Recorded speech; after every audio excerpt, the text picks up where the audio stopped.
Hola amigos, ¿cómo están? Vamos a hacer la entrevista en inglés. Estamos con Mark Cargile como la vez pasada que lo hicimos en inglés porque él habla un poquito de español, pero él quiere comunicarse mucho mejor con ustedes. Entonces voy a tener subtítulos abajo para que puedan entender muy bien. Hoy vamos a hablar sobre migración, el plan que él tiene y también sobre el sistema de votación donde él vive, donde él está tirándose para congresista, porque ahora también ya entró una persona, un nicaragüense, quien se está tirando contra él en las primarias. Entonces, él tiene que ganar las primarias y después entra a las elecciones generales que serán en noviembre contra Norma Torres. Entonces, él ocupa su apoyo y entonces para eso hay que escucharlo y saber qué es lo que él tiene planificado para el pueblo quien quiere votar por él. How are you doing, Mike? How has everything been going? Very good. I am blessed. Very busy, but blessed. Wonderful, wonderful. Um, we're going to talk about immigration in a minute because I wanted to talk a little bit more about that. But before we get into immigration, let me just touch a little bit about the election, the primaries that will be coming up soon. I was going to leave that till the end, but you now have an opponent for the primaries. Can you talk about that a little bit? Yes. Norma has joined together with some local Republicans and entered a Nicaraguan doctor to run against me. In California, we have what's called a closed primary, that is a jungle primary. And what that means is only Republicans can vote for Republicans and only Democrats can vote for Democrats. But the top two who get the most votes out of either party are the only two who will then advance to the general election in November. So if tons of Republicans show up, we could have two Republicans and Norma Torres doesn't even make it to November. But the opposite is true as well. So what they were trying to do is split the Republican vote by entering someone on the Republican side. So what we really need to do is there's a lot of people who've been waking up to the dangers of what the Biden administration and people like Norma Torres have been engaged in. But those who have woken up and said, I want to support you, Mike, I really do, they need to register as a Republican if they want to vote for me in June. June 7th is the primary election. And Because only Republicans for the can vote. primaries, people need to know that they have to be registered as a Republican to be able to vote for you That is correct. for the primaries. For the primary. Otherwise, they will only get a ballot that has Norma Torres, and I think there may be one other Democrat running. I'm not sure yet. They haven't filed their federal forms. I'm watching, She but may they're have someone running against her also. yes, but I didn't. I had nothing to do with it. You didn't talk him into it. No. No. Okay. Yes, but the gentleman who's running against me, I've met him. I've had dinner with him. He's a nice guy, but he is completely here to split the vote on the Republican ticket. And he's been put here by Norma Torres and the Republican Party. They're working together. There's a mayor out here who masquerades as a Republican. She's not. She's a what we call a rhino, and and I've been very vocal about calling her out. And she and Norma are so close that she actually hired Norma's son to help her run the city of Fontana. So that's how close the two of them are. And the two of them have gotten together to run someone against me. That's how worried they are. Well, let's show people real quick how they can register. This is your website, Cargile for Congress.com. Now, you had said to touch next steps. Correct. Okay, so we touch next steps. We scroll down and it says check your voter registration. So this That'll take you link, to the Secretary of State. okay, so with this link they can register to be able to vote for you. Correct. Okay. When you first got involved or had the desire to run, did you know that all this stuff went on? No, I had no desire to run, actually. I wanted to help someone who would run against her. I'm a filmmaker. I like telling stories. I like cameras and lights, but I wanted to bring my skill set behind someone, and no one was willing to run against her, and she was running unopposed. And I just had this burning in my chest. My wife said, "Well, then you have to do it, and I support you." And my wife is, she's everything to me, and she got behind this 100%. And that's all I'm doing is I'm trying to represent the true character of the people who live here. My neighbors are depending on me. My family's depending on me. And I mean this. If I wasn't running, I would want me to run, because I represent, I think, the vast majority of the people who live here. We were hoping that you wouldn't have someone running against you in the primaries, but well, it happened. But hopefully, he won't get a whole bunch of votes. We'll just have to see. It's weird. He's from Nicaragua. His English is very poor. Nice guy, though. I don't want to talk bad about him. Right. But he said, his support will be coming out of Miami, out of the Cuban population. So his funding will come from the Cuban population in Miami. Right. Not from the district, not from the Los Angeles area. Why people in Miami have any interest in the 35th, I'm not sure.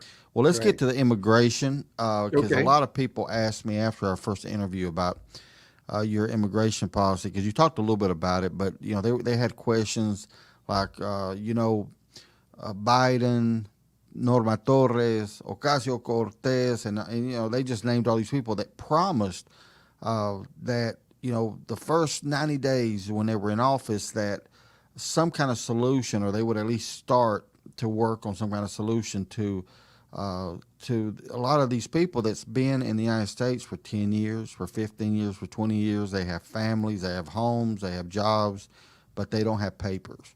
What is your idea for immigration in the United States? I mean, are you going to work, or do you have a plan where these people can become legal? Yes. Is that a priority for you? Now, I came up with this program. I looked at it through two things. I looked at it through the Bible. I'm a Christian, and the Bible says to treat others as I would want to be treated. And I thought, well, if I was born in another country, you can bet I would do everything I could to get my family to the United States if it promised a better life for all of us. I don't fault anybody for doing that, because I would do the same thing myself. But then I have to look at the law. What does the law say? Well, in law, there's a thing in contracts. It's called an oral or unspoken agreement that two people can have that you can enforce. And I thought, has there been such an agreement in place by the United States with the rest of the world? And sure enough, there is. Yes, the United States for decades has had an unspoken agreement with the rest of the world that if you can get on U.S. soil and assimilate into the fabric of the country, we will not enforce our immigration laws against you. How do I know this agreement exists? Because there's over 20 million people here illegally right now. They are the lumber. They are the evidence that this agreement existed. What do I do with them? I said, well, then we have to treat them as if the way I would want to be treated. So I thought a 3-year time period is more than enough for someone to register to become a U.S. citizen. This is not amnesty. This is becoming a citizen, but we're going to expedite it. We're going to put them at the front of the line. We're going to take all those federal resources we were using to find out what's going at them, process the people at the border. We're going to reallocate all that. And you're going to go in this 3-year period and you're going to apply to become a citizen. And then we're going to check, what did you do with the time you had in the United States? Were you a good citizen without being a citizen? And if you were, we're going to give you citizenship. And we're going to put you at the front of the line. So you're not talking about like a green card or residency. You're talking about citizenship. Citizenship. I'm not talking about something temporary. I'm talking about permanent, because this problem has been ongoing for decades. We have to fix it. It's like a Band-Aid. You got to fix it quickly and efficiently and thoroughly. So if you've been in this country for years, you've paid your taxes, your kids are in school, you've done everything a good citizen would do, I want you to become a citizen, and we're going to do it quick. Now, if you're a felon, if you've abused your time while you're in the United States, then this offer doesn't apply to you. You're not going to get that because you abused the time here. And we're going to check. We're going to see what you've done. What is a felony to you? I mean, is it going to be what the law states, or is some things going to be taken out? No, there's no dual standard. Okay. You want to become a citizen of the United States, and I will apply the laws that apply to the citizens of the United States. I wanted this to occur within the span of a single administration. So the offer applies. Who are you? What have you done with your time here? Because we're going to take you and move you to the front of the line, and we're going to fix this whole immigration issue once and for all. And then we're done. Then we have other things we can focus on. But if you've been here, you've been a good citizen.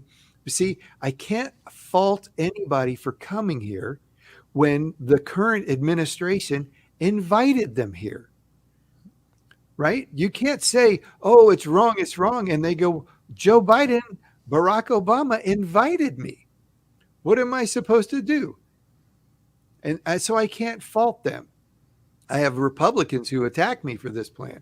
And they say, oh, you should throw everybody out and make them come in the right way. And I say, no. First of all, it's political suicide. But most importantly, that's inhumane. This is a humanitarian issue. People responded to an offer. They left their home countries and they came here seeking a better life based on the offer. They accepted it. So they're here. We have to treat them as if they were us. What would I do? So if they've been here 3 years and they haven't broken the law, they've been good non-citizens, I guess you can say, then they can apply for citizenship. That's what your plan is. Yes. There has to be some moderation of this. Like if you've just got here a month ago, right? Then there's no track record of your time here. You've not been a They're citizen. going to have to prove that they've been here that long. Yes. That's the key, is being able to say, I've been operating as a citizen without being a citizen. Right. Right. And so if you just got here, you're not a citizen. No one thinks you're a citizen. Now, many people ask me this, and I really don't know how to answer them. They just don't have faith that the Republicans as a whole in Congress would ever pass this, and or any type of citizenship for the immigrants. Do you think there's hope that it can be passed? Yes. Since MacArthur Park, where I spoke at MacArthur Park, I've enjoyed so much support from the Salvadoran community and others as well who have applauded, my support of President Bukele. And I believe that the Latino vote is the key here. If I were to go in Congress with a mandate from the Latino community, and that would be Central America and Mexico, to fix this, you either work with me and fix this, or I'm going to change governors of states, and I'm going to change House seats. I'm going to literally reform the government of the United States with a mandate of the Latino and Hispanic community to get it done. So I walk into the halls of Congress kind of like Barack Obama did when he walked into the Senate. I've got this entire Latino Hispanic community united behind me and this plan. Now I have a mandate. Now I have the power to demand that they work with me and get this through, or they're all going to lose their seats. We saw how powerful that vote was in Virginia. Right. We will see how powerful that vote is in Texas and Florida and California and Arizona. You see my point? Oh, I want to come totally in there with a hammer and say, you see behind me, I've got the entire community united behind me. Let's get it done. is this something very important for you? Because people, they want to know how important this issue is to you. This is the number one issue for me because it's the number one issue to my community. There are people living in fear here needlessly, and I want to fix that. I want to remove the fear. And but the ones who, again, if you've abused your time while you're here, then this offer doesn't extend to you. Right. Well, I truly appreciate the opportunity to speak to you again. And, this was a main question that I received after our first interview. And you made a really good impression on a lot of people, thousands, just thousands and thousands of people. But they did have this question about immigration because, they may be legal, but they may have friends that are not or family members that are not. And when I was in LA, I spoke to a couple people that's been in the United States for 25 years.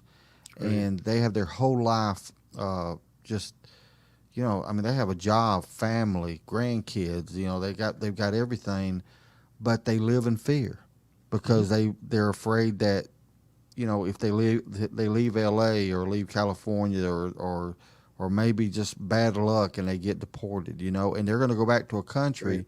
that they have not even been to in 25 years, And Well, so, this is a comprehensive fix. This will fix DACA. This will fix the guest worker program. This will fix all of it, and then we're done. We're done. We've fixed it. Everyone here is a legal citizen. well, anything else you'd like to say before we end? No, I thank your audience. I thank the Salvadoran community for being so gracious and generous with their hospitality to myself and my wife. She's been to some events now. We got to meet the ambassador, and she's just what a lovely person, what an intelligent, very passionate. Great. Yeah, she's very nice. Yes, Milena was just amazing, and I'm looking forward to what God has for all of us in the future. It's quite an adventure. It took a turn I didn't anticipate, but I am very thankful, and I'm just humbled by the trust people want to put in me to do the right thing, and I want to do the right thing for them.